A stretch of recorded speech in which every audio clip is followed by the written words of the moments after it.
Tim Boyle. That's right. If we can lose to Tim Boyle, boys, we can lose to anyone. Hello, world, and welcome back to Gridiron Gamble, the only podcast that puts its money where its mouth is. I'm your host, Rich Ryan, and I'm joined by the entire collective, The Disciple, Brett Collson, Donnie, DP Peters, and the resident moose himself, Mo Nuwwarah. Don't forget to subscribe to your podcatcher of choice. Listeners, viewers, make sure to subscribe to the Lines US YouTube channel. Smash that like button on this video. Leave a comment. What's your favorite bet this week? Tell us how good we look. Tell us how good our backgrounds are. If you like the solitary jersey that just hangs over my head in this white abyss. If you like it, tell me. If you don't, tell me it sucks.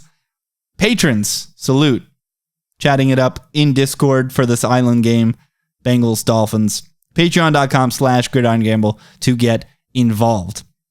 If you didn't listen to the recap, you should go back and do that every week. The collective are 11-4, the best start we've ever had in these Las Vegas contests. Donnie said I was being too positive. Donnie always thinks the mush is lurking. But DP, this isn't like a poker tournament. We can't spin it up late in the game. There's no exponential growth to your stack. There's 18 weeks. There's only 90 points available. And you need to do as good in week 1 as you do in week 18. So we just got to keep stacking wins and keeping it moving, DP. Got to keep hashtag positive. I am hashtag positive, but I don't want you to jinx us. Cannot jinx us. Do not bring on the mush. Okay, I know how easy things in this contest can crumble. That first or second year, whatever it was, we were like as high as 15th place or something like that, and then it all just went to crap. I thought we were like 3rd or 2nd. Yeah, No. we were the top 10. I think we were like 7th or 8th. No, I don't think we ever passed 11. Really? I'm pretty sure top of 10 that. for sure. I'm pretty sure of that. This is definitely uphill both ways, walking through the snow barefoot. It's just going to get higher every single time we recant the story.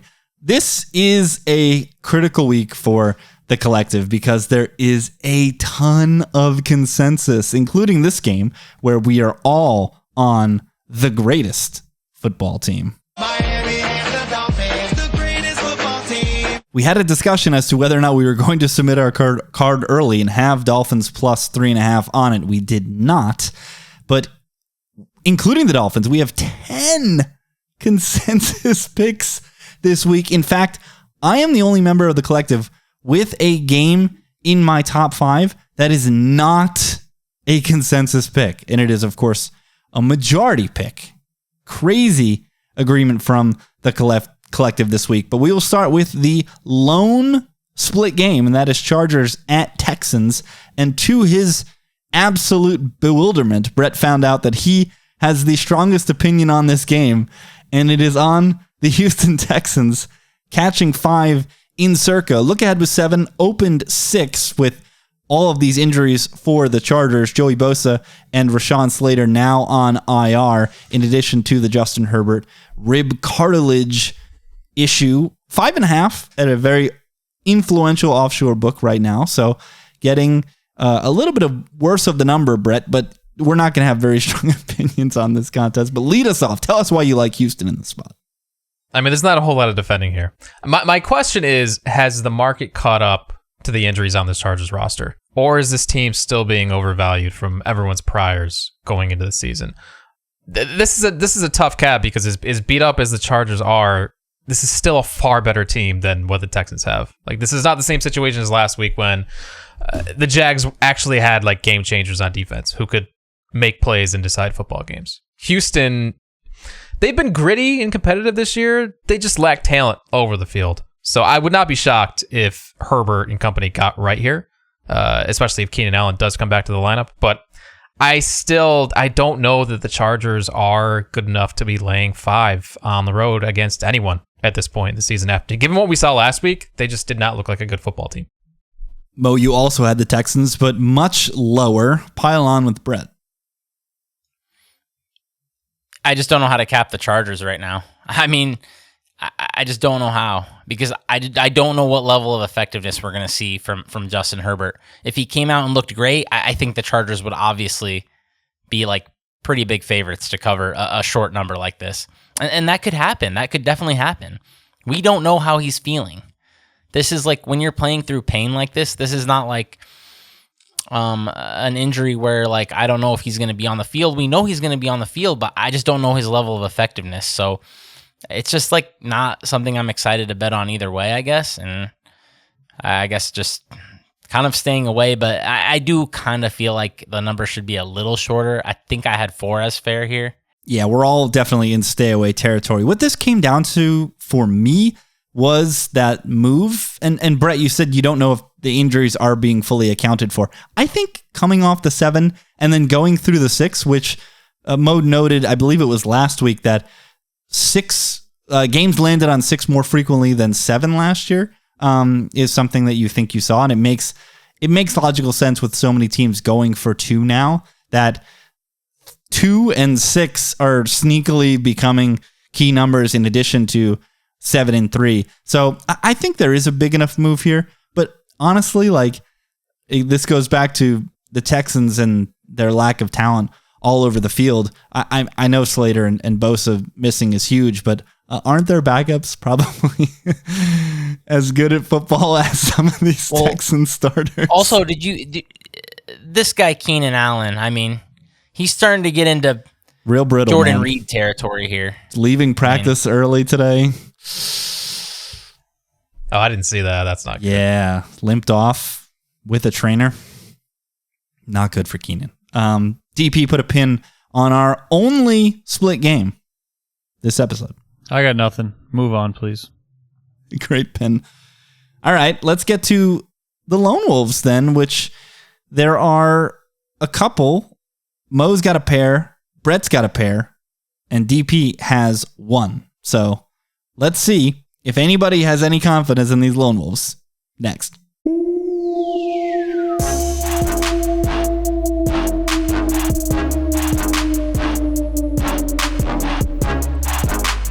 Lone Wolves came back to earth last week, 1-6, which is generally good for the collective, which means majority sides are coming in. This week, not a single Lone Wolf made a collective member's top 5. Mo nearly did it with the Pittsburgh Steelers fading my beloved. The Steelers are -3 in Circa. This was a look ahead of 3.5, opened at 3.5. A lot of 3.5s out there, but with the Zach news, it makes sense that this will come off the 3.5 and settle at 3. It's the same. Mo is raising his eyebrows, but it's the same move that happened week 1 when Flacco was announced as a starter. It was the same half point from 7 to 7.5. So it makes sense that the market would treat it the exact same. But you like the Steelers in this spot. Trubisky laying points in the National Football League, Mo. First of all, I want to say I'm surprised that I'm alone. I thought you were on board here. Me? Myself? Yeah, you think so. You think the Steelers shouldn't be -3.5, but you also think the Steelers are a reasonable play in Survivor? Rich does this now all I'm the really time. Confused. He does it at least 6 times a year. Every single time he'll be in some sort of chat, whether it's our WhatsApp, whether it's Discord, whatever it is, talking with us, and then we'll get on the podcast and he's on the other side. And it makes no sense. This is another one of those times.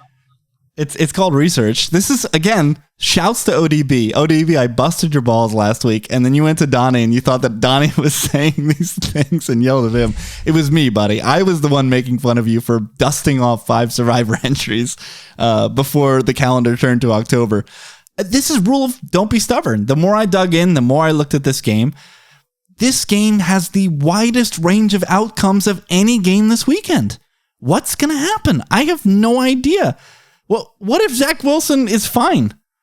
Well, specifically, and I besmirched Brett week 1 because I was in my feelings about my New York Jets, but Zach Wilson gives you things that Joe Flacco just flatly doesn't. Flacco is a statue. Flacco is going to take a 3-step drop or take shotgun, and he can literally not move. Okay? So The Niners offense, which is what LaFleur is trying to run, is predicated on tons of rollout, tons of movement, even the running plays. When you're running these wide zones, like the quarterback needs to take the snap from under center and get to like 4 yards left or right to hand to the running back who's running zone. So can Flacco even do that right now? I don't even know. I think that might be one of the reasons why the pass run ratio was so off kilter, is that he can't even properly execute the running plays in this LaFleur offense. So I don't know. I think Zach could be okay here. And then of course he could be a complete disaster here, right? He could be the guy that was 32 of 32 in every category last year, and the Jets could get steamrolled. So I just think the range is super wide here, Mo.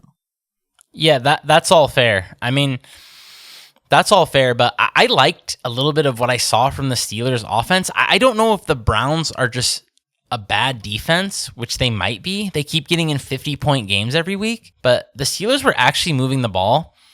And I just think just a better collection of weapons, man. I know the Jets have ascending pieces, Garrett Wilson, but man, dude, Deontay Johnson is absolutely quarterback proof. Pickens and Claypool are both making plays down the field. We need to talk about how all these games could be rainy, windy disasters as well. I don't know who that favors in this one. I don't know who that favors in a lot of these games. I feel like people are going to think it favors the Steelers.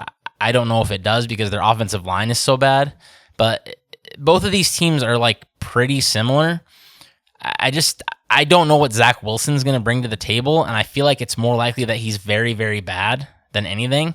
And say what you want about Trubisky, he's not good, but he's definitely shown more than Zach Wilson, okay? So better quarterback at home. I mean, I kind of think the Steelers should be, with extra rest, -3.5 here. But yeah, it's obviously like a half point, but it's just the biggest half point. So that's why it was close for me. Donnie, I was doing all this defending of my beloved Jets, but you were the highest on Gangrene. That is probably why you're so mad at me for flipping sides. What do you got here? Well, I'm mostly high on the Jets because I'm low on the Steelers. I mean, Mo mentioned their offensive line being very suspect, not that good. Mo seems to be higher on Mitch Trubisky than I am. I mean, I'm not going to go out here and say that Zach Wilson is just infinitely better. I don't know. I laid 4 with the Browns last week. Listen, I don't know what we're going to get out of Zach Wilson. I mean, if he's the same as Mitch Trubisky, I think this is a really great spot for the Jets. I mean, if he plays horrific, then obviously it's really bad. Looking at the weather was a little bit worrisome, but in that case, like I don't know. Rich, you said this was what? Going to have outcomes kind of all over the place. I feel like this is just going to be a horrible game with not a lot of points scored on either side of the ball. Like I don't know. So I'm just going to take the points. End of the day, it just doesn't feel like a game where there's going to be a lot of scoring. That is every Steelers game, literally every Steelers game. What do you mean? It was a barn burner last week. But they were forced that was a into weird it. one, and it's Thursday night, and you can't. Thursday night doesn't count. Never counts. They definitely don't want to play barn burners, right? They definitely, I mean, just look at the way they run their offense. You joked about it. I don't know if it was in Discord or on this pod when we were talking about Trubisky, and you're like, does he know how to throw left yet? Dude, his next-gen pass charts are just outrageous. How few attempts he has to the left-hand side compared to the right-hand side. Yeah, I just think there's a ton that can happen in this game. And then, yeah, talking about weather, we'll get to your other lone wolf, Mo, which is the Arizona Cardinals +1.5 traveling to Carolina. You're shaking your head. You got nothing to say. I don't want to get to this one. This is. I think this was my one pointer. I felt like I was going to be a wolf on this game. I definitely did. It's just, it was a fair line. I thought this was like the easiest line of the week, but I just went with a better passing offense. I mean, I know that the Panthers have probably a better football team than the Cardinals, but the Cardinals have a better passing offense. Do they, though? The Panthers, yes. The Panthers are coming off a game where they probably should have lost. I mean, Baker Mayfield hasn't done anything positive this year other than hit that bomb week 1. I don't know, man. What do you mean he hit that bomb to Hasta La Vista this week? 3 that yard was a out. swing pass, wasn't it? Yeah.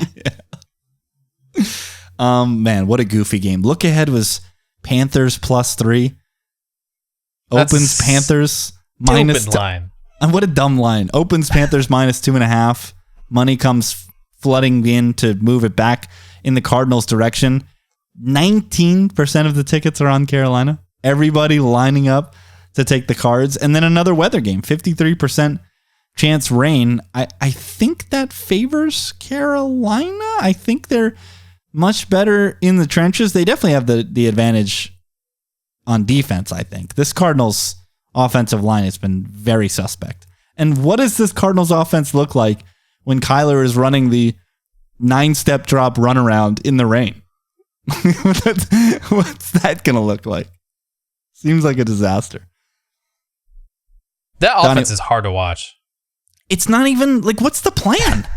What's the plan? There's no rhythm at all, which is it's hard to say because last year, I mean, they've been flying the past 2 years with Hopkins and all these guys. James Conner was a monster last year. What's going on with him this year?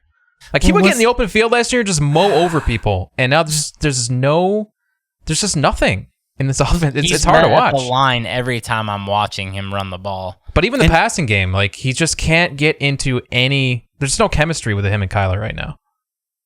We saw Hollywood become an actual receiver last week. I mean, yeah, no Nook. We're working with something. Dortch is out here. Ertz, who is Wake Forest legend Dortch. Dude, Ertz was abominable last week. He looked like washed Ertz. Maybe he's off the PEDs from Philly. No more peds for Ertz. All right, we'll move to Brett, who, like Mo, has some milk toast, I should say. Lone Wolves. We'll start with the Browns -1, or -1, excuse me.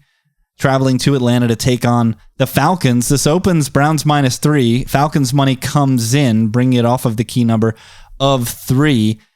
Chubba Dub Dub is your boy, though. Brett, what you got on Cleveland here? Yeah, I mean, I like what the Falcons are doing on offense, but I'll put my trust in the better coach, probably better offense, better defense. Although you guys are right, the defense looks pretty bad in Cleveland right now, and now we don't know what's happening with Myles Garrett. I didn't really want to touch this one because there's a lot of questions about this game in general. But yeah, gun to head, I'll take the Browns because again, I'm higher on the Browns than just about everyone, and this is their last week where they really shouldn't be tested. Although now it looks like this actually will be a game. But yeah, their season starts next week with the Chargers. Although that might not even be a game either, depending on what happens with Herbert this week. Yeah, we have the Myles Garrett single car crash. Obviously, good that him and his partner in the car are both safe, but he's a huge question mark when it comes to this game.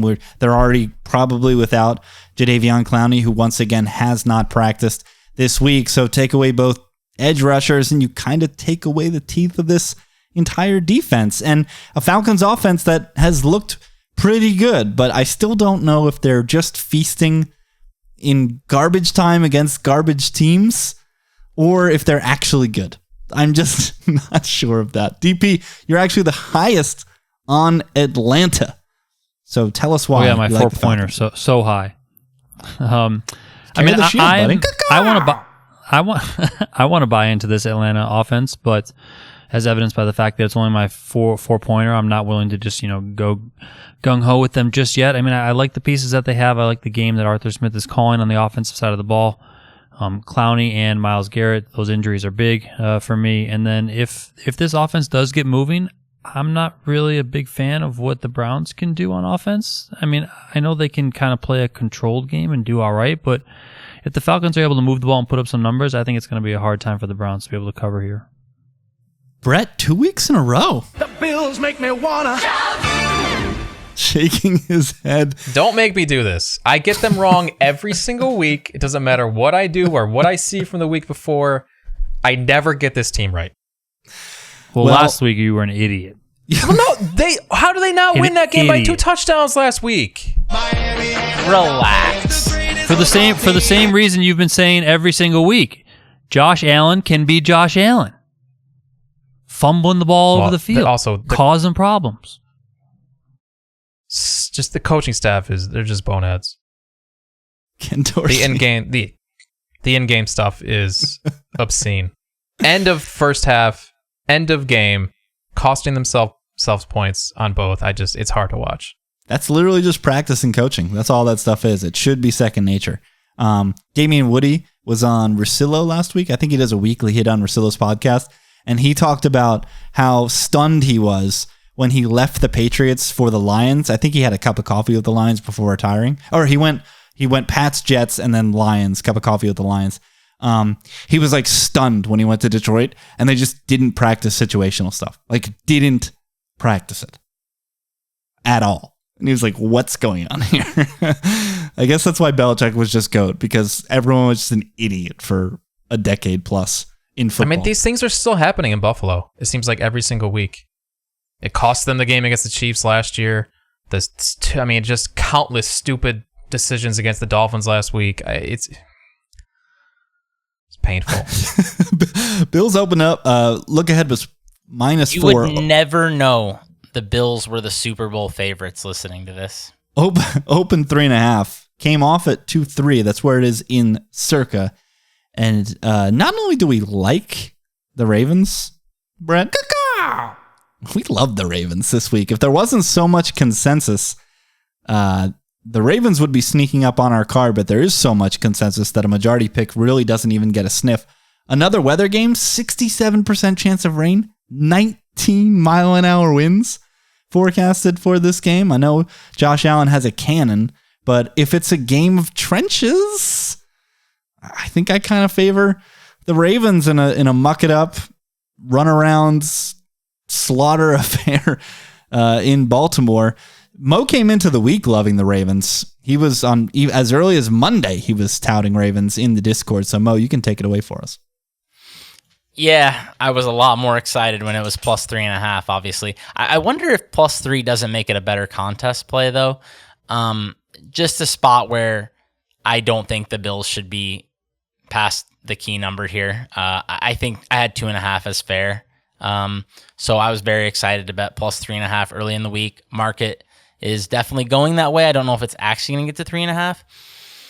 Did see Jordan Poyer practiced. That's obviously a pretty huge development for the Bills because he's the only decent DB they have left, I think. Yeah, just looking at what the Bills have left here, it's pretty ugly.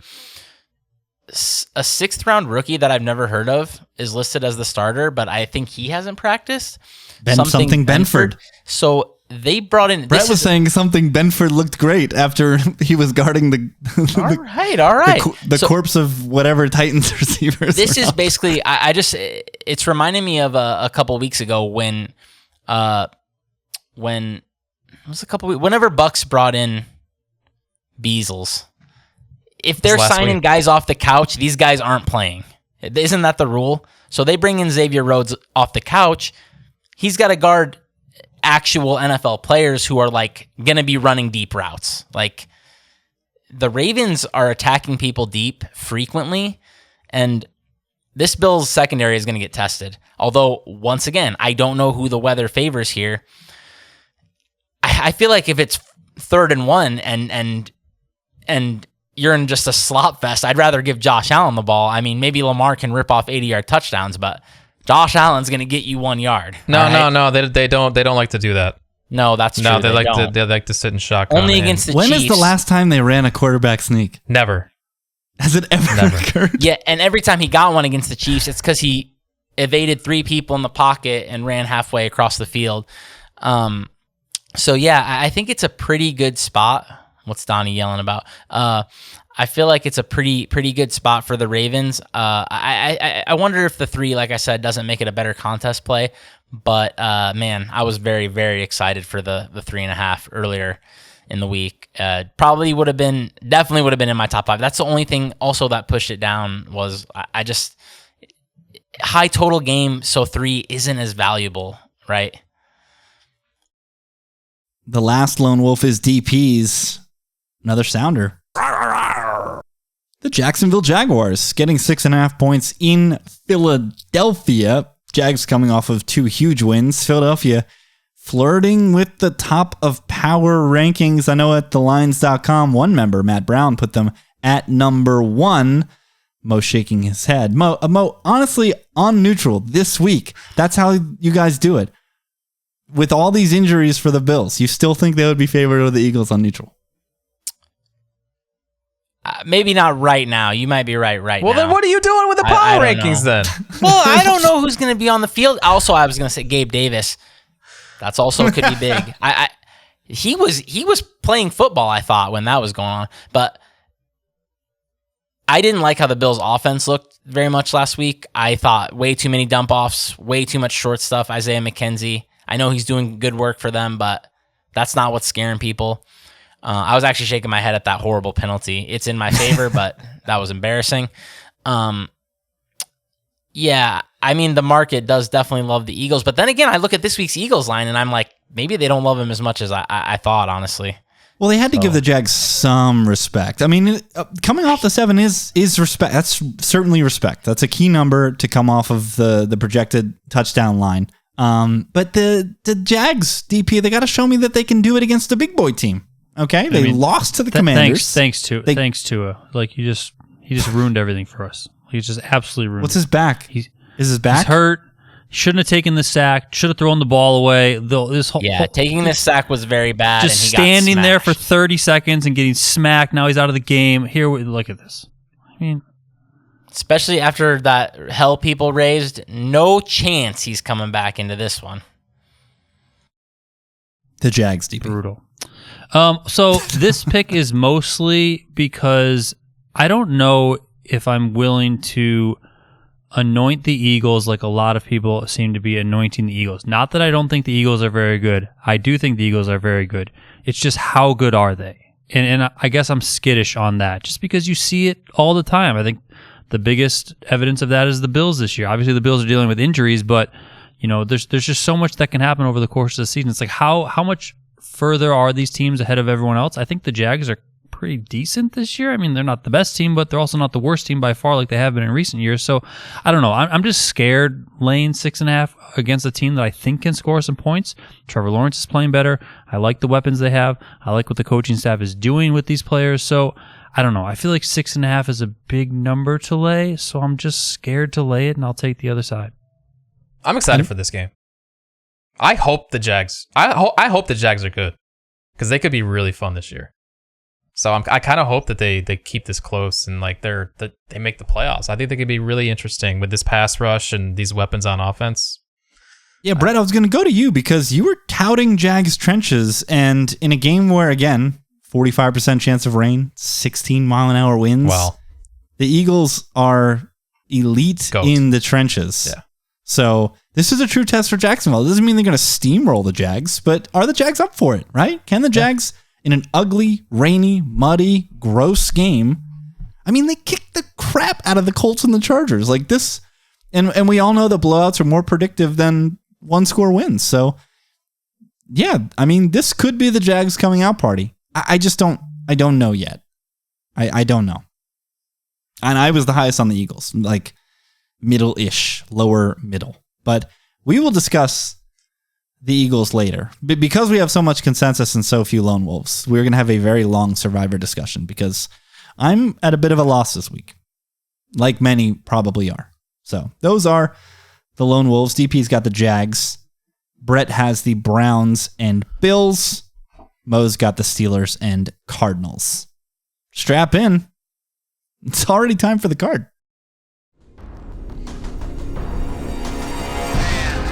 9, 8, 7, 6, 5, 4, 3, 2, 1, fire. 4-1 last week, so he leads us off. Burt Minotti with a consensus pick at number 1. Tell us which road dog gets on the card first. I've got the Broncos plus 2.5. I don't know what is happening here with the Las Vegas Raiders. Where is this adoration coming from? What has this team done through the first 3 weeks? You know what it is. Tell me, what is it? I don't understand. This is rule of everyone knows this is a must win. That's all this is. It is a must win. I Close agree your with, ears, Mickey, I but agree with Mo. 0-3. I mean, they have no shot at the playoffs if they lose this game. I mean, they're not going to make it. I agree with Mo, and I also think that part of it is people aren't fully buying into the Broncos. People still think the Broncos are a disaster. So those two things, I think, are why people are on the Raiders here. But why are people off the... I thought the Broncos looked amazing last week on defense. That defense is real. I was really impressed by Denver last week. I'm glad you said on defense. Well, yeah, Russell Wilson is awful. That pause there was a little bit weird. What's the rule, Rich? What's the most important pass in the NFL? Got to make your layups. Gotta Absolutely hit need the to make your 5-yard layups. slant. Dude, Russ can't hit a 5-yard slant. This shit is embarrassing. But the problem is all Derek Carr does is throw layups. And when it comes to nut cutting time, when it comes to scoring in the red zone, nobody's worse than Derek Carr. Nobody's worse. Well, it would help if Darren Waller wasn't the worst. Why is he awful now? What happened there? Sure, that drop was for sure bad. But this is a Raiders team that was, I said it on the recap pod, they were 30th in red zone efficiency last year. This is just something they do. They just blow it in the red zone. And also, nobody's talking about this. While everybody, obviously, it's so easy to make fun of Nathaniel Hackett because he's been awful. But these are the easiest things to correct, right? Like, it's hard to get better players. You know, it's hard to change your scheme. It's easy to make changes to decision making in game, right? And with time, Hackett's going to get better. And maybe this common sense coach will help a little bit. But what if Josh McDaniels sucks? Like, we already have a track record of him being a bad head coach. Like, it happened. Granted, he was very young, right? So you want to give him a pass. But, like, what if he's just a bad coach too? Like, why is Devontae getting 6 targets? Who's more brain dead? Is it Carr or is it McDaniels? Because the blueprint has been there for years from Rodgers. Just pepper Devontae, all right? Until they stop it. DP, you continue to be high on this Raiders team, but you finally did the damn thing and clicked against them. Yeah, I mean, I just don't think that they're that good, I guess. I mean, I know, like, you want to think that the Raiders are going to eventually get right? And they're going to have, at least for like one game, they're going to have a showing out party. They have some decent pieces on offense. Devontae Adams can go off, etc. I mean, Mo mentioned this being a must-win. Rich, you mentioned why I'm scared of this being a must-win for the Raiders, because it's Derek Carr. He might be the last quarterback I would pick that I would want going to war for me in a must-win situation. Like, he's just, like, I don't feel like he's that guy. The Broncos' offense has not been good, but this is the Raiders' defense. So, like, what do I really have to be worried about here?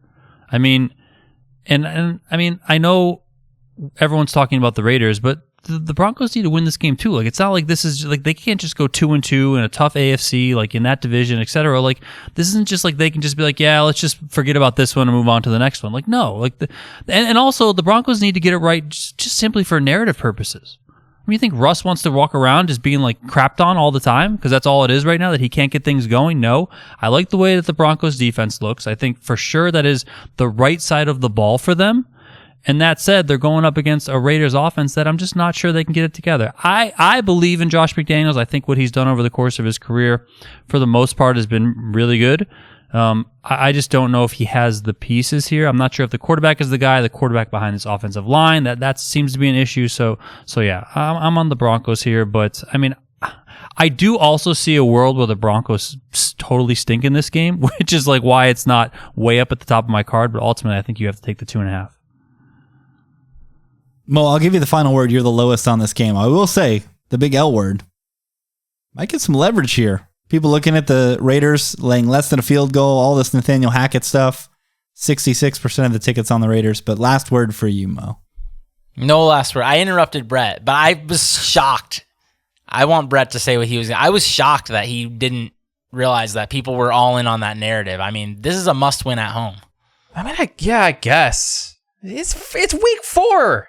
I understand. I understand the division. It's really going to be hard for them to come back and you know. Who cares if it's a must-win if they just stink at football? Exactly. They're below average at everything. Every actionable metric. especially on the defense side of the ball. This is a great get right spot for Russ. And can we feed Javonte Williams, please? Dude, give this man the rock. Let him eat, man. All these, I mean, I get it. You need to spell him a little bit, but golly. Let him eat against this. Melvin's still decent. Melvin's still a good player. He's decent, but Javonte's like... He's different. Yeah, I'm ready to call that guy elite. He's unlike Derek Carr, who Donnie doesn't think has that oomph. Javonte's got that dog in him, as the kids say. We'll move to me, who I also have a consensus pick and just a classic, as I buffer here and reach for the sounder, just a classic collective game here. You're not going to want to watch a single second of this game. Not one. This might hit red zone 4 or 5 times on Sunday. There's no reason for you to watch a single second of Bears Giants. This is just not one reason. But Bears +3. Giants defense, especially the rush defense, goes as Leonard Williams goes. Hasn't practiced yet this week. Sterling Shepard, once again on IR. I mean, the guy tore his ACL decelerating, Mo. Have you ever seen that in your life? Somebody slowing down and shredding their ACL. Never seen it in my life. And Shep? I've seen some weird torn ACLs, but yeah. Shep is so used to getting on. That was the fastest cart off I've ever seen. Like, he was like on the cart dapping everybody up within 30 seconds. Yeah, the man's a pro. Yeah, it's like, well, back to rehab. So neither Kadarius Toney nor Wan'Dale Robinson have practiced. They hate Kadarius Toney, so even if he plays, like, I don't know what he's going to do. They hate Kenny Golladay, and for good reason. Like, the guy just forgot how to play football. So something Richie James, WR1, with a pro football team expected to cover 3 points. I just don't know how you can lay points with the Giants in this spot. Khalil Herbert, probably a better football player than David Montgomery, even though Montgomery's been on the juice this year. And this Bears team, I don't know. You know what the Bears might be this year's Dolphins, where they just win some goofy amount of games. No Relax. rhyme, no reason to it. There's nowhere but up that this Bears passing attack can go to. So I love the Bears this week. You look concerned there, Mo, when I brought up the Bears. You looked very concerned. Well, it doesn't excite me to take the Bears for sure. I will just say everything you said is basically what I was thinking. I went into this spot expecting to like the Giants. My initial number early in the week was a Giants -3.5. I did think they were probably deserving to lay the hook here. I know it's a short week, but man, you can't win with this sort of passing game in pro football. You can't do it what the Bears are doing. This is absurd. But then this might be the spot where they can do it one more week. Because the Giants are forced into playing 1920s football with them. And it's not by choice. They have no receivers. And then on the other side, it's just like what you said. I mean, this Giants team profiled as a team that should be very good against the run. Dexter Lawrence and Leonard Williams are 2 absolute monsters up front. But when Leonard Williams is out, he's probably the best player on the team. I mean, he's definitely the best player they have on defense. It's not working. I mean, people are pounding the rock on the Giants so far. Dallas did it. We've seen it happen so far, and all the Bears want to do is run, and they can run. It's working. I know Green Bay comes out in all these light boxes, whatever they want you to run, but they probably didn't want the Bears to get 6 yards a carry or whatever they are getting. I mean, I think this is one more week. And then we gotta be ready for the fade train, boys. I don't know who they play the next week, but the Bears are gonna fall, and they're gonna fall hard. I just don't think it's gonna be this week. Mobile quarterbacks always help the running game as well because they freeze edges, freeze linebackers, freeze safeties. Brett, you were nodding a lot because you have the Bears as your second selection. Very happy to be in good company with Bert Minotti. Yeah, unfortunately for my futures, the Giants are just a miserable football team. I did not I did not expect this out of this offense. I mean, a lot of it is injury.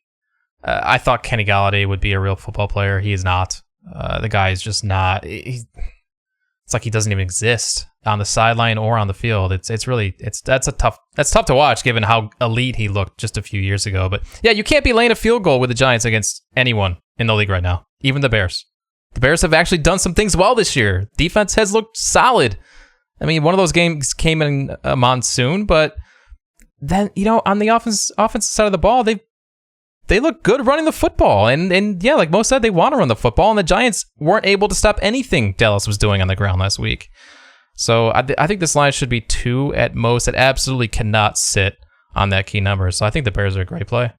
And who's taking the Bears in the contest? Nobody's taking. We're not going to get leverage because nobody's laying points with the Giants. But everyone's eyes are just scanning right over. It's like this game doesn't exist, and it really shouldn't. Yeah, ODB threw his phone against the wall as soon as I said the Bears. DP, you're up next. Another consensus pick. I can't believe it. I was shocked when DP said his card was in. I went over to his Google Doc. I scanned all the way to the top. 16 of 16. The most confidence points. There was an X next to Patriots. Patriots. I knew you were going to say that. Oh, my God. I mean, how are you going to how is the team going to score more than 10 points more than the Patriots, the Packers? This team can't run away from anyone. And I personally don't feel like Brian Hoyer is that much different than Mac Jones. What if he's better than Mac Jones? Relax. What are you guys talking about? I don't know about you guys, we haven't seen Brian Hoyer for like a few snaps in like 5 years. We saw Brian Hoyer 10 feet from us throwing seeds on Monday night. What we saw. You guys were calling for Brian Hoyer to get in that game. Mac Jones was purple. I could not feel his extremities. Hey, it might be cold in Green Bay this week. You never know, man. Here's the thought exercise here. Oh, go ahead. No, I'm just saying, I don't think that the Packers have an offense right now that should be laying 9.5 points against anyone. I mean, I'm sorry. New England's better side of the ball is their defense. They know that they have to play a certain way, which is control the game, keep the score low, etc. I trust Bill to do that this week. I mean, this is when Bill tends to always shine. When things are so stacked against them, when his quarterback goes out, stuff like he needs to step it up, and I think he's going to do it. I mean, I don't think they're going to win the game. I mean, don't get me wrong. I'm not crazy. Please win the game for survivor purposes. I mean, please win the game for survivor purposes. Yes, I get it, but I mean, it's going to be an uphill battle there. I honestly don't think Hoyer is that different than Mac Jones. He's been in the system forever. I mean, for 15 years, I have no idea how long he's been in the stupid system. Like, he can go out there and do some stuff, and it's not exactly like they're running the greatest offense in the world out there. I mean, throw some passes, hand the ball off to Ramondre Stevenson, and just get out of there, lose by 6, and let's just move on with our lives. Mo, I know you're worried, but total of 40 against a team that wants to grind and run the ball. And here's the thought exercise. What would the spread be if the Patriots and Bears played on a neutral field? Because this is telling us that it would only be Patriots -1. And I don't think that's right. I think the Pats would be like -2, -2.5. Yeah, I think you're probably right. Bordering a field goal. And this is telling us that they're only a point off, which it's patently incorrect. And the Bears, I mean, kind of frisky in that game. If we get a correct camera angle, they might get the cover there. So I know you're worried, Mo, but I think the peripherals are online here. Yeah, it's like style of play is good here, right? It's like, what if the Patriots really shorten this game by running the ball a lot, which the Packers want them to do. They're going to let them run the ball. So that's what gives me hope here that this should be somewhat competitive. What doesn't give me hope is Brian Hoyer. I'm usually all about these backup quarterbacks with you guys. I don't know what he's got left, man. 36, hasn't thrown a competitive pass in several years, I don't think.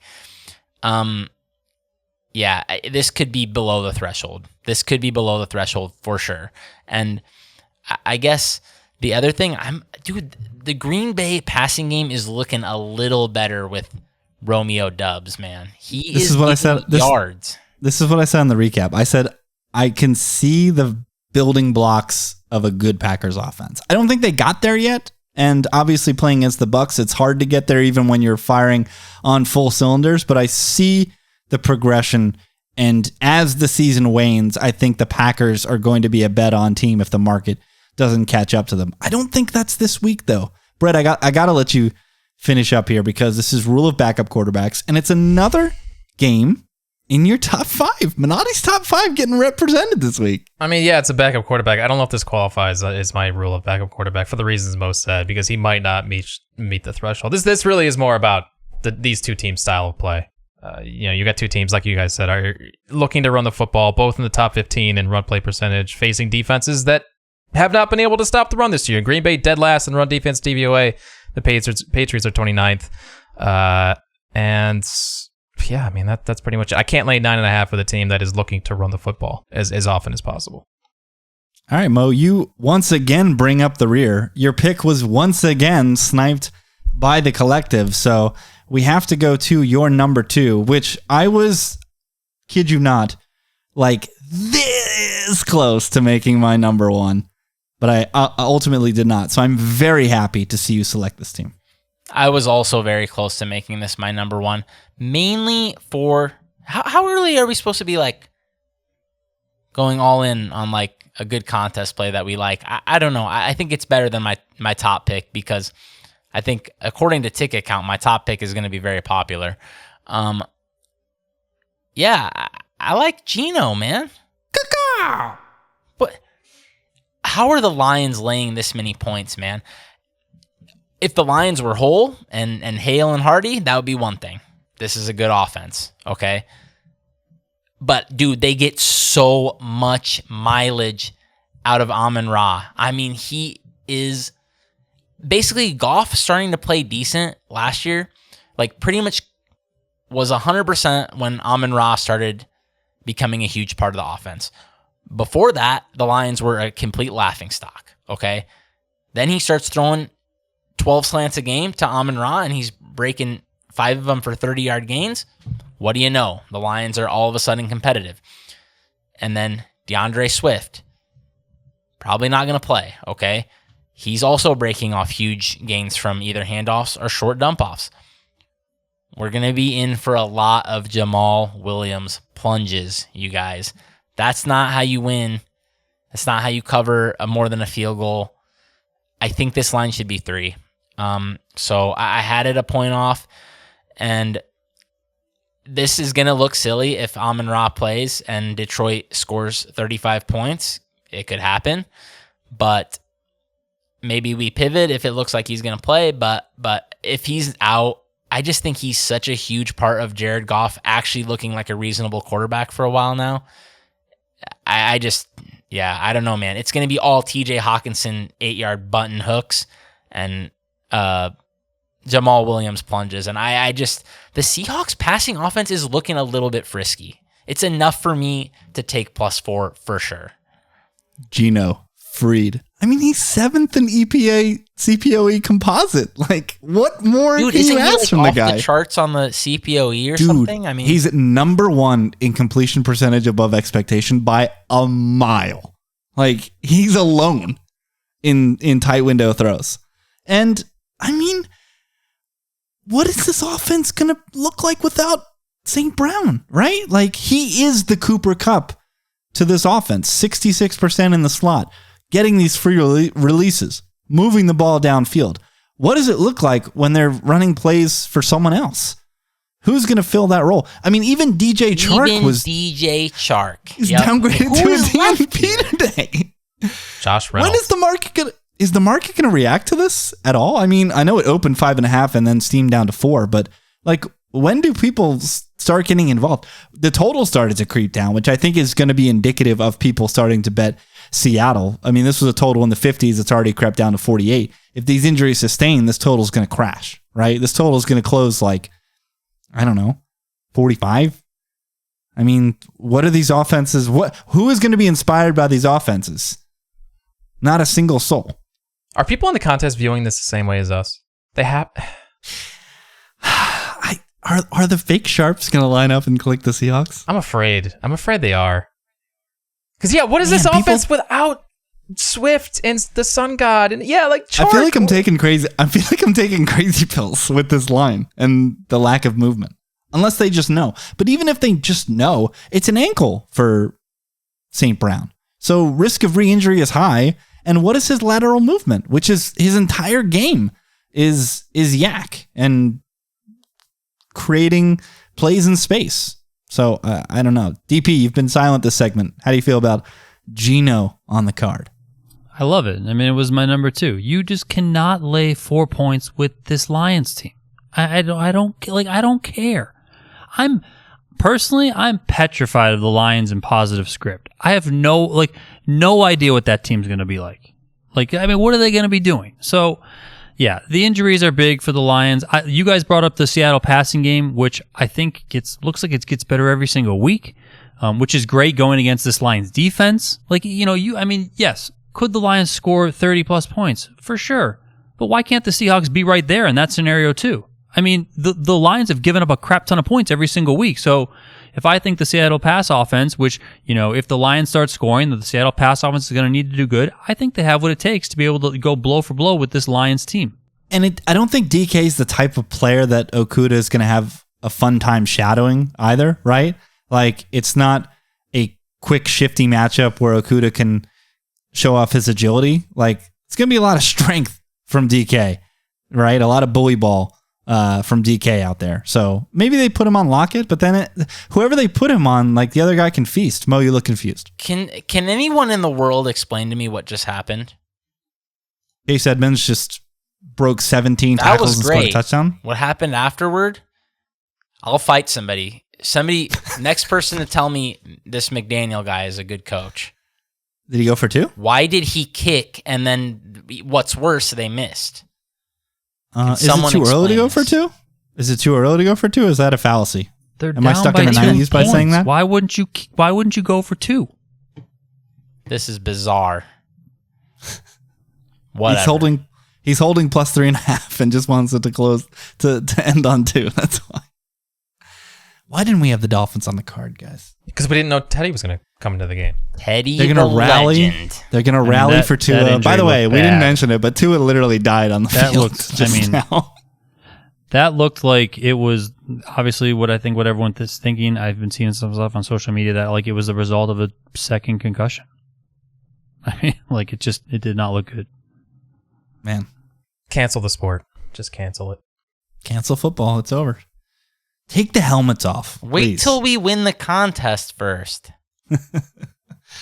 All right. It's time for the collective pick, and then we'll get into some Survivor, and we'll do our other consensus picks as well.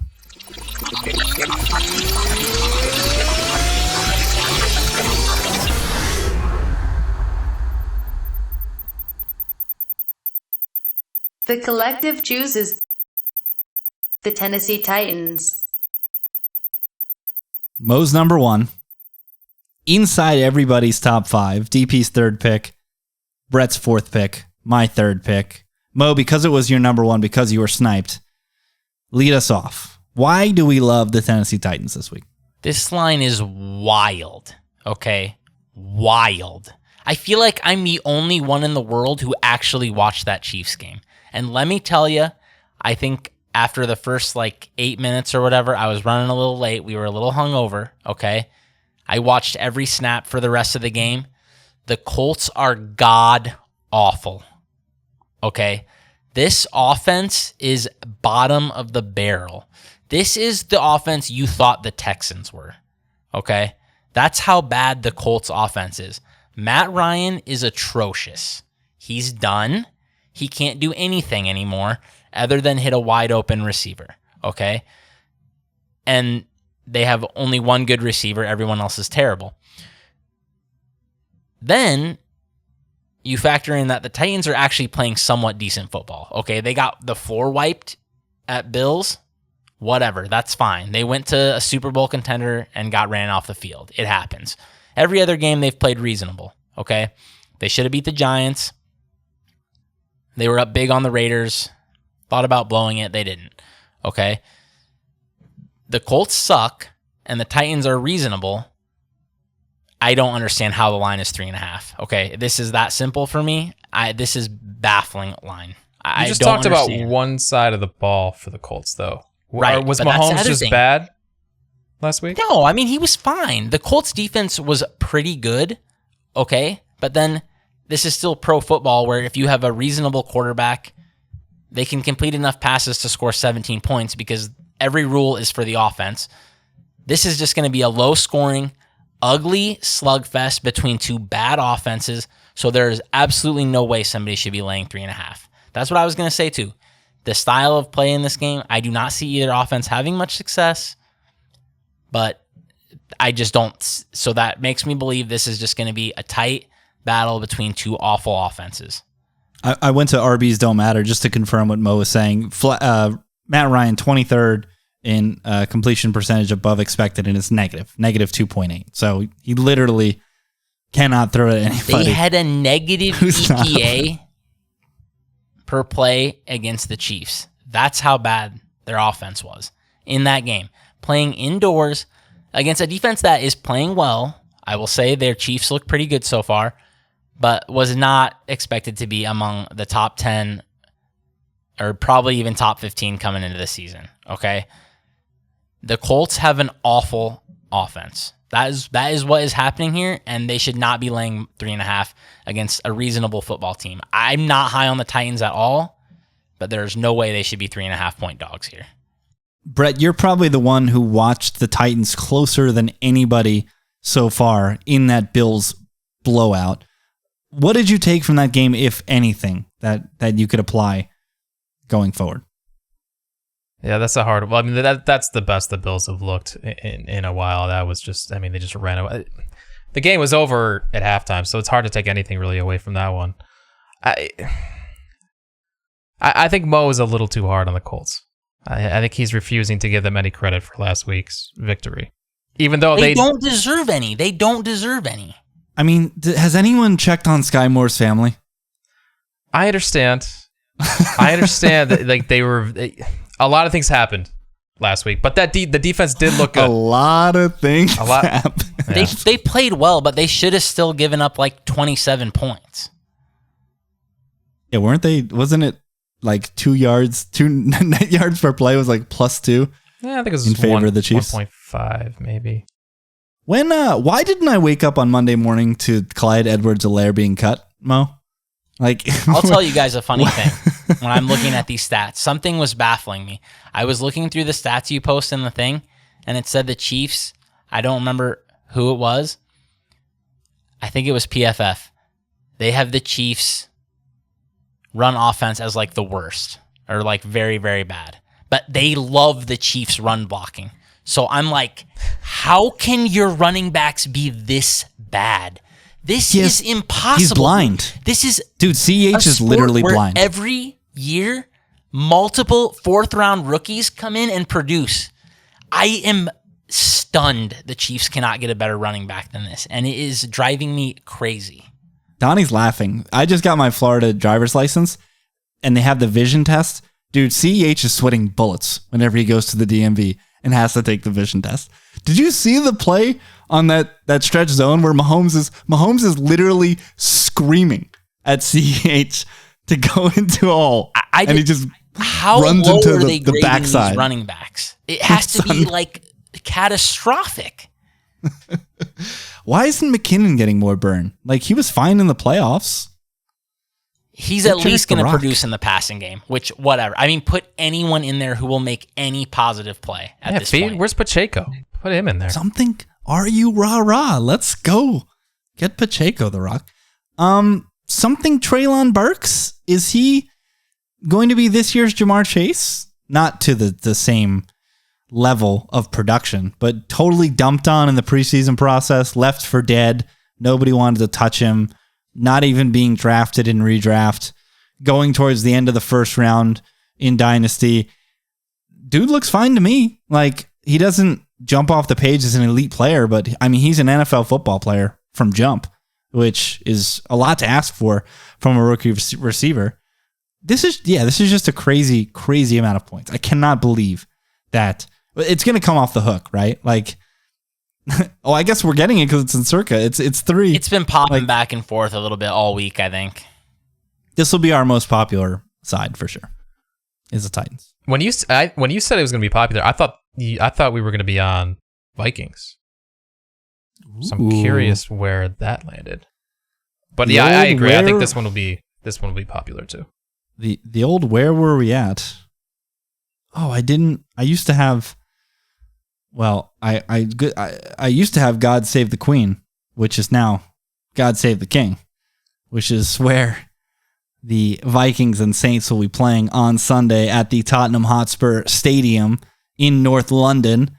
Huge match for my boys on Saturday against scum from Woolwich in the North London Derby. Jan, we're coming for you.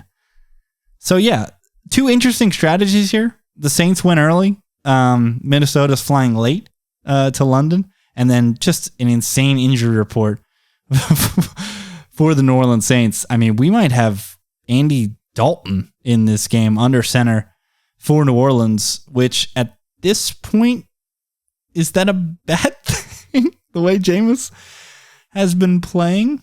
This was in Brett's top 5. The Vikings, that is. We all have the Vikings -2.5. It was in Mo's top 5. And then Donnie and I were both lower on it. I was closer towards the middle, Donnie very low. So Brett, you wanted to bring it up.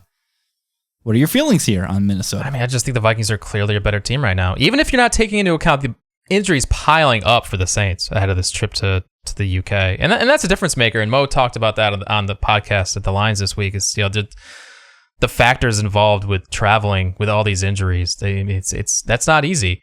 And yeah, issues at quarterback and skill position. Like who's catching passes for Andy Dalton? Is Marquez Callaway? Traquan's hurt too? Like, who are these guys? We don't even know who's playing yet. I'm getting to the point where I'm ready to fold my priors on the Saints. Yeah, I was very high on the Saints coming in, and they have not looked good. But yeah, can you guys imagine flying to Europe with a broken back? I understand that these guys are not flying the way we fly, but that does not sound fun, okay? Yeah. He's going to have to get one of those beds and lay on his stomach. I mean, I'm sure he might have. Who was the dude who had to drive because they couldn't fly? Because they had broken ribs or something, and the air pressure would have done more damage. I remember this being a thing.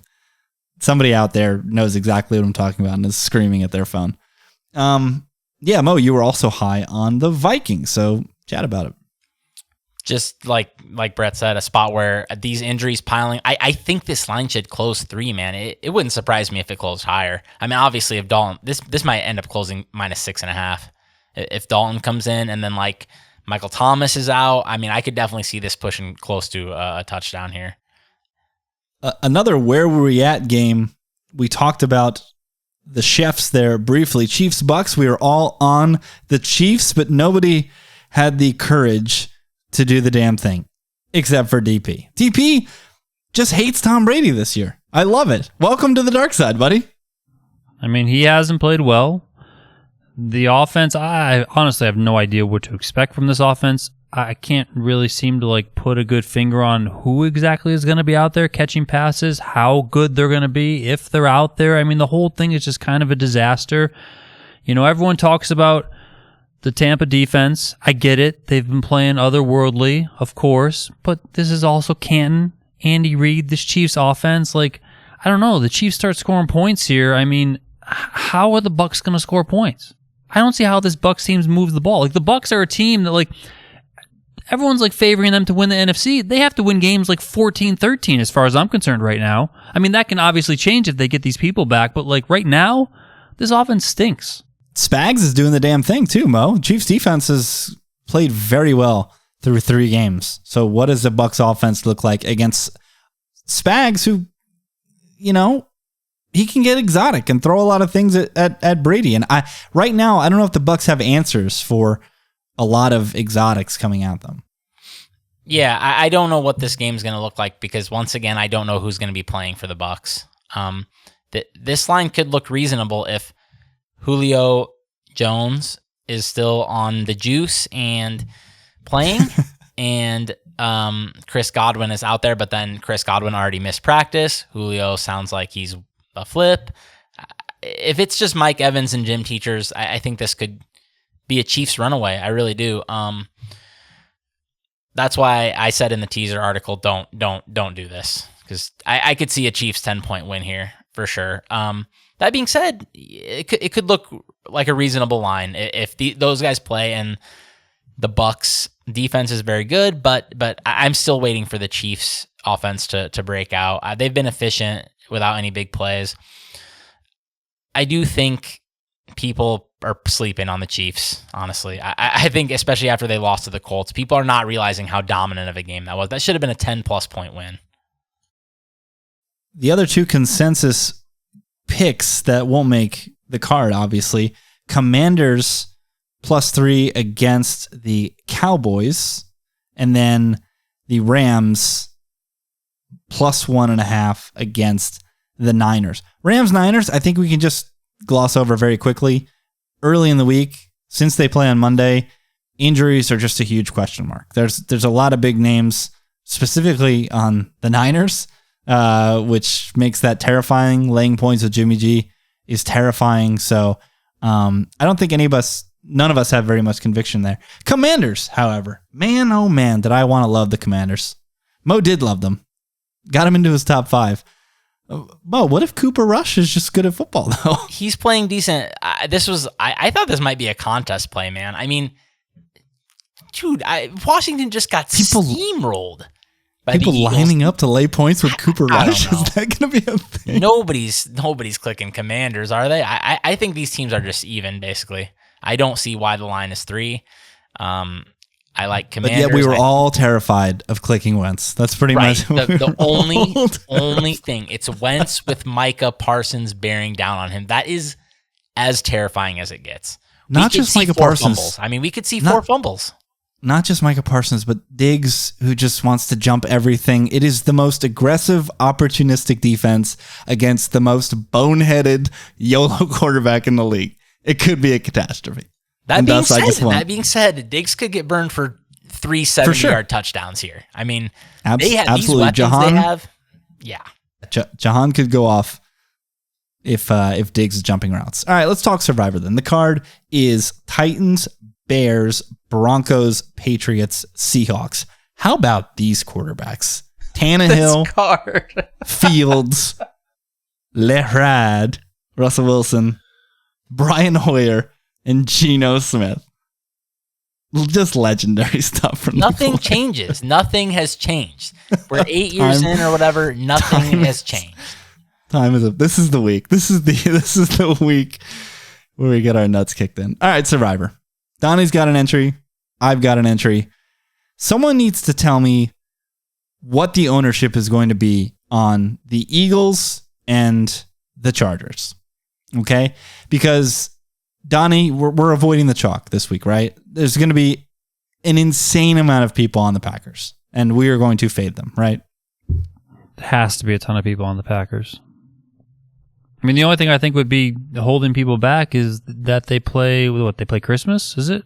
Yes, they play Christmas at Miami, I believe. Yeah. I mean, correct? that's obviously no layup. Like, Miami's a pretty decent team, but you know, who knows what could happen by then. I think also, like, you know, people could be like, well, what if Aaron Rodgers gets hurt type of thing, and then they'll just fire him now. So, yeah, I think Green Bay is going to for sure be the chalk.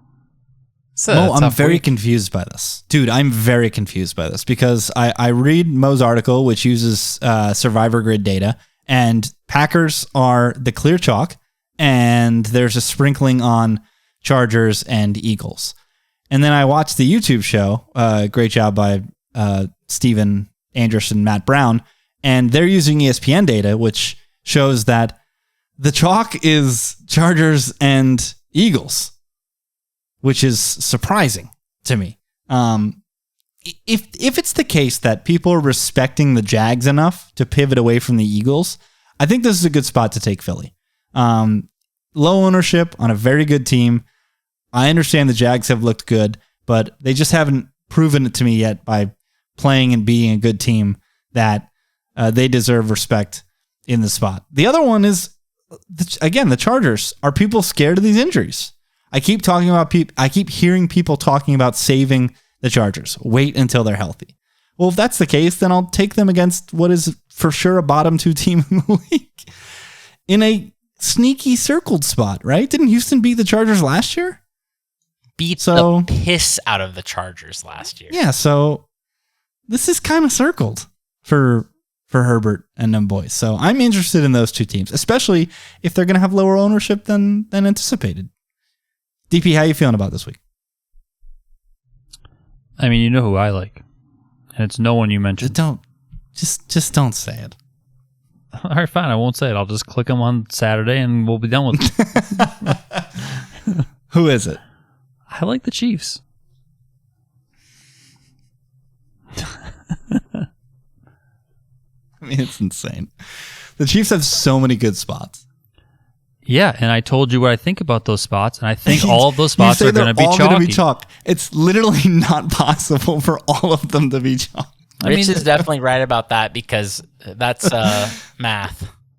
Yeah, that's just hashtag math. Unless they lose 2 of them, and then the remaining people have them, that's the only way they could all be chalk. I just think that's kind of suicidal. I know we used one Vikings last week. What about Vikings this week? I was literally about to say that. It's not the worst spot to click on them. I know it would have it's to be London, Rich's but entry. man, the Saints. Yeah. I mean, if it's Dalton, this is a good shout, Dalton actually. with no weapons. I mean, God, how brutal is that going to be to wake up on Sunday morning and have 6:30 Andy in the Dalton? morning. Is that going to be chalk, though? In I Survivor? mean, won't people see the same thing? I mean, I have no idea. I'm asking. Clicking a London game, I think people will just be terrified to click a London game. Who was the quarterback who ended our lives last year? Can you guys remind me? I honestly can't. And it was remember. Mason Rudolph because he couldn't throw a 3-yard slant to Ray McLeod. Yeah. But I don't know who the opposing quarterback Tim was. Boyle. That's right.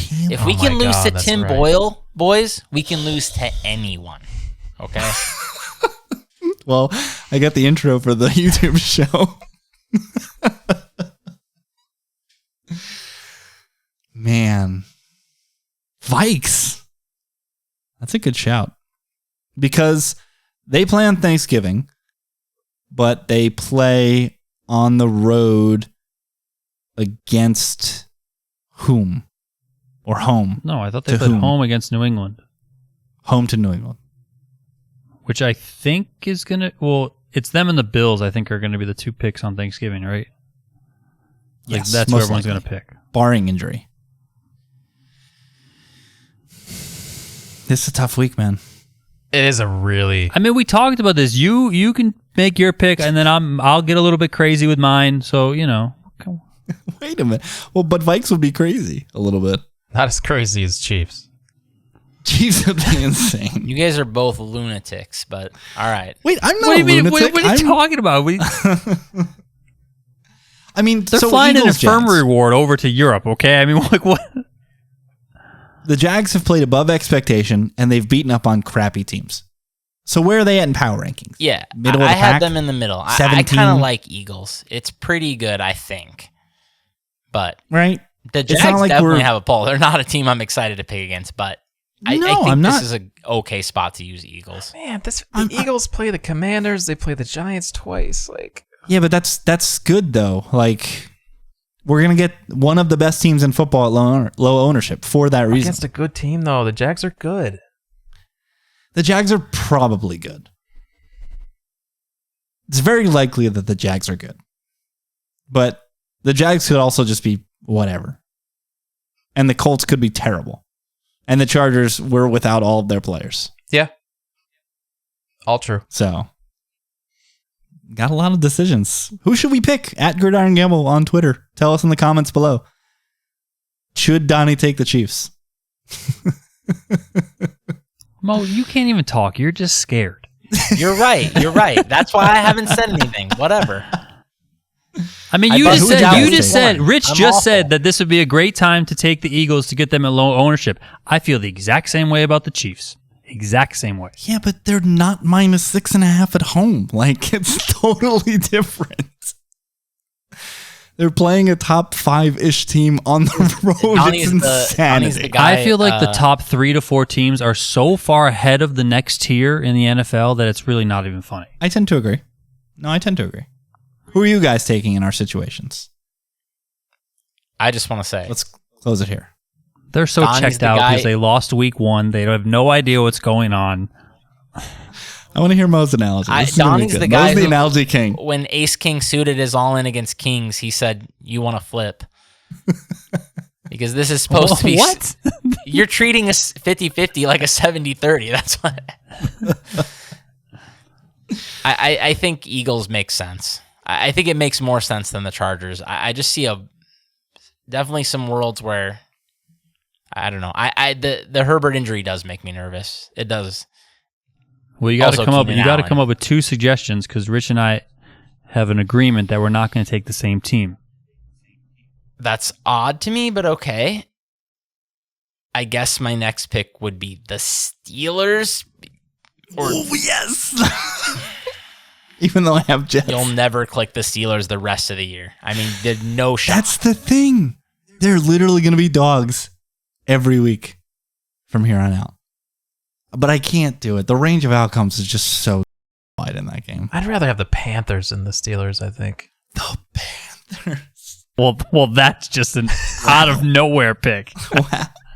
If I click like the the same Panthers, thing. if I click the Panthers, Kyler Murray there will be a just 1. slammed. There's going to be a 1 next to the Panthers on that little graphic that Circa puts out. 100%. Great. Kyler Murray just slammed his Xbox controller down so hard. If I was Rich, I would take the Vikes. If I was Donnie, I would probably take the Eagles. I don't love Eagles though. That's a little terrifying. You love the Jags. They you look guys have good. different teams too, so I'd have to go through the grid and click on these teams. I don't remember who you guys picked. Well, we we doubled both up in took the week 1. Ravens. Yeah. Ravens. I've taken the Ravens, Broncos, and Vikings. Rich has taken the I've taken Ravens. the Ravens, the Browns, and who did I have week 2? Packers? No. This is the part of the podcast called opening up a spreadsheet. I have a grid. I use the grid and I have it all color coded. I have Thanksgiving colors. I have Christmas colors. Same. It's a mess. It's like the ugliest. I have the same It's thing, and literally- every time I look at it, I'm like, I'm the only person that knows what any of this means. Like, if anyone else saw this, they would have no clue what's happening. 100%. All right, so I have taken the Niners week 2. I took at home against Geno and them boys. My brain is telling me to take the Eagles. But I like this Vikings for sure. Because I've maintained this that I don't want to take the Vikings on Thanksgiving because they're going to be one of the 2 most popular picks. I think most likely if you get to Thanksgiving in this contest and there isn't an injury to either the Bills or the Vikings, I think the best option is going to take one of the Cowboys or Giants. I think that's going to end up being your best option because unlike last year, if leverage is split between the Bills and Vikings, you're not going to have that leverage spot like last year where 60% of the remaining people were on the Cowboys. So that's why I'm more keyed in on saving both the Giants and the Cowboys, and then maybe there's an injury or something that helps guide me on Thanksgiving. So the Vikings are definitely a candidate. If Andy Dalton is announced as a starter before lineup lock, definitely strong. You wouldn't just take All right, follow the these guys. Patriots? On Thanksgiving? I thought you I mean- meant right now. No. Well, yeah, me too. I was like, Yeah, what this the week, hell? Brian Hoyer, let's go. I was like, I know we're past the hour mark, but let's not get too delirious. No, that's another discussion for another day. Well, I just don't know what the leverage is going to be like on Thanksgiving, right? I mean, it 'Cause comes if it's down not to win equity too, though. I mean, a lot of people are going to be on Bills. Obviously, nobody's taking the Lions. There are going to be people on Vikings, but nobody's taking the Patriots either. I don't know. Hopefully, we'll get to that point. Is that Mo? That's Mo. Follow these Say hi, guys buddy. on Twitter. Where's Mo? Hey, buddy. Hey. At Brett Collson, COLLSON, at Donnie _Peters, and at the real Mo Nuwwarah, NUWWARAH. We're at Gridiron Gamble. Need another 4-1 or better. Let's keep this going. Survivor picks, check Twitter. They'll be there. Until then, peace out.